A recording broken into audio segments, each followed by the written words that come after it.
అందరికీ నమస్కారం. 505 కిలోమీటర్లో 507 కిలోమీటర్లు కంప్లీట్ అయిపోయింది. సాయంత్రానికి అలిపిరి చేరుతాం. రేపు మార్నింగ్ అలిపిరి నుంచి తిరుమల చేరుకొని స్వామివారి దర్శనం చేసుకుంటాను. సంతోషం.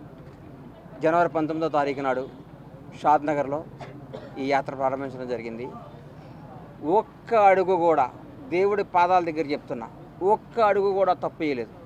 పర్ఫెక్ట్గా ప్రతిరోజు ప్రతి అడుగు వెంకటేశ్వర నామస్మరణ చేసుకుంటూ గోవిందుని తలుచుకుంటూ అని అడుగేయటం జరిగింది. ఇది నిజాయితీ గల సంకల్పయాత్ర, నీతి గల సంకల్పయాత్ర. నారా చంద్రబాబు నాయుడు గారు జైల్లో ఉన్నప్పుడు సార్ ఏమవుతాడని భయంతో ఒకరోజు వస్తాడు, 2 రోజులు వస్తాడు, 3 రోజులు వస్తాడు, 40 రోజుల తర్వాత టెన్షన్ స్టార్ట్ అయిపోయింది.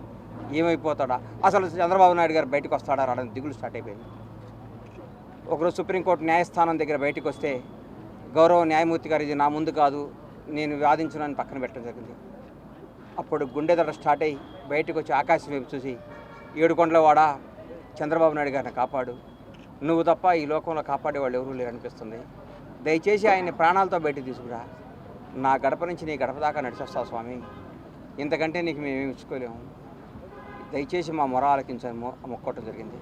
నాలాగే ప్రపంచవ్యాప్తంగా ఉన్న కోట్లాది అభిమానులు ఆయన సార్ తిరిగి రావాలని అందరూ ఆ స్వామివారిని ప్రార్థించడం జరిగింది. అందరి మొర ఆలకించిన ఆ ఏడుకొండలవాడు చంద్రబాబు గారిని బయటికి తీసుకురావడం జరిగింది. తిరిగి ఆయన్ని అందలం ఎక్కించడం జరిగింది. ఆ భాగంగా సార్ బయటకు వచ్చినప్పుడు మొక్కునే భాగంగా నేను ఈ పాదయాత్ర చేయడం జరిగింది. జనవరి 12వ తారీఖు నాడు ఆ కేసు కొట్టేయడం జరిగింది. ఈ పాదయాత్రలో దారి పొడుగున ప్రతి ఒక్కరూ అభిమానంతో ఆశీర్వదించారు, ఎంతో సహకరించారు. పోలీసు వారు కానీ ప్రజలు కానీ మాకు ఇంత ఇబ్బంది కలగకుండా ఇంత దూరం తీసుకొచ్చారు. పేరున ప్రతి ఒక్కరికి పాదాభివందనాలు తెలియజేసుకుంటున్నాను. ఈ అవకాశం ఇచ్చిన, ఈ నడిచే అవకాశం కల్పించిన దేవదేవుడు ఏడుకొండల వారికి ఒక్కసారి కృతజ్ఞతలు తెలియజేసుకుంటూ సెలవు తీసుకుంటున్నాను.